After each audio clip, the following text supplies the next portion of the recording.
നമസ്കാരം. കർണാടകയിലെ ഹസനിൽ തെരഞ്ഞെടുപ്പിന് തൊട്ട് മുൻപ് അശ്ലീല വീഡിയോകൾ പ്രചരിച്ച സംഭവത്തിൽ സംസ്ഥാന സർക്കാർ അന്വേഷണം പ്രഖ്യാപിച്ചതിന് തൊട്ടു പിന്നാലെ ഹസനിലെ സിറ്റിംഗ് എംപിയും JDSന്റെ സ്ഥാനാർത്ഥിയുമായ പ്രജ്വൽ രേവണ്ണ രാജ്യം വിട്ടു എന്നുള്ള അഭ്യൂഹങ്ങൾ വളരെ ശക്തമാണ്. ഈ വിവാദത്തിൽ കർണാടക രാഷ്ട്രീയം ഇപ്പോൾ കത്തിക്കയറുന്നുമുണ്ട്. ദേവഗൌഡയുടെ കൊച്ചുമകൻ കൂടിയായ പ്രജ്വൽ ജർമ്മനിയിലെ ഫ്രാങ്ക്ഫർട്ടിലേക്കാണ് പോയത് എന്നാണ് ദേശീയ മാധ്യമങ്ങൾ റിപ്പോർട്ട് ചെയ്യുന്നത്. അതേസമയം JDS ഇന്ന് അവരുടെ ഒരു അടിയന്തര യോഗം വിളിച്ചിട്ടുണ്ട്.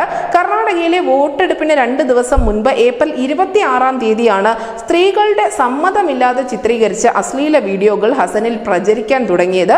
പിന്നാലെ സംഭവത്തെക്കുറിച്ച് അന്വേഷിക്കുന്നതിന് വേണ്ടി പ്രത്യേക സംഘം രൂപവൽക്കരിക്കണമെന്ന് സംസ്ഥാന വനിതാ കമ്മീഷൻ മുഖ്യമന്ത്രി സിദ്ധരാമയ്യയോട് ആവശ്യപ്പെടുകയായിരുന്നു.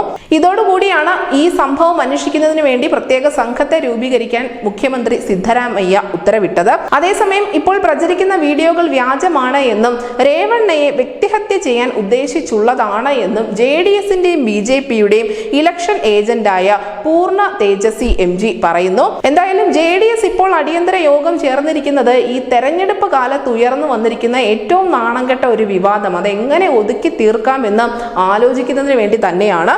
അടിയന്തര യോഗത്തിൽ JDS പ്രജ്വലിന്റെ കാര്യത്തിൽ നിർണായകമായ നിലപാട് എടുക്കുമെന്ന് തന്നെയാണ് ഇപ്പോൾ കരുതുന്നതും. നമുക്കറിയാം 2019 ലോക്സഭാ തെരഞ്ഞെടുപ്പിൽ കർണാടകത്തിൽ കോൺഗ്രസ് JDS കൂട്ടുകെട്ടിനെ തൂത്തെറിഞ്ഞ് BJP അവിടെ ജയഭേരി മുഴക്കിയിട്ടുണ്ടായിരുന്നു. 28-ൽ 25 സീറ്റും നേടിക്കൊണ്ടാണ് BJP അന്ന് ചരിത്ര വിജയം സ്വന്തമാക്കിയത്. അന്ന് കോൺഗ്രസിന്റെ ഒപ്പമുണ്ടായിരുന്ന JDS ഇന്നുള്ളത് BJP പാളയത്തിലാണ്. NDA സഖ്യകക്ഷിയാണ്. ഇനി 14 സീറ്റുകളിൽ അതായത് ബാക്കിയുള്ള മുഴുവൻ സീറ്റുകളിലേക്ക് കൂടി വോട്ടെടുപ്പ് നടക്കാനിരിക്കുന്നതേ ഉള്ളൂ. 3-ാം ഘട്ടത്തിൽ മെയ് 7-ാം തീയതിയാണ് ഈ ബാക്കിയുള്ള 14 സീറ്റിൽ കൂടി വോട്ടെടുപ്പ് നടക്കാൻ പോകുന്നത്. അതിനു മുൻപ് കർണാടകത്തിൽ എന്തും സംഭവിക്കും എന്നുള്ള നിലയ്ക്കാണ് ഈ വിവാദം മുന്നോട്ട് പോയിക്കൊണ്ടിരിക്കുന്നത്.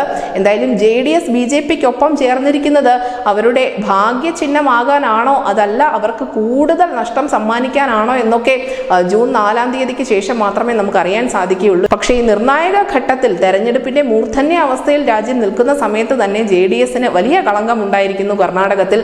ഇതവരെങ്ങനെ പ്രതിരോധിച്ച് മുന്നോട്ട് പോകുമെന്നുള്ളത് കണ്ടറിയേണ്ടതാണ്. നിയമസഭാ തെരഞ്ഞെടുപ്പിൽ തകർന്നടിഞ്ഞു പോയ JDSനെ കൂടെ കൂട്ടിക്കൊണ്ട് മുന്നേറാനുള്ള ഒരു ബുദ്ധി അത് അമിത്ഷാ അടങ്ങുന്ന കേന്ദ്ര നേതൃത്വത്തിൻ്റെത് തന്നെയായിരുന്നു. പക്ഷേ ഇതിനെ സംസ്ഥാന നേതൃത്വവും അതിനോടൊപ്പം തന്നെ കർണാടകത്തിലെ ജനങ്ങളും എങ്ങനെ സ്വീകരിക്കുമെന്നുള്ളത് കണ്ടറിയണം. News desk news India Malayalam.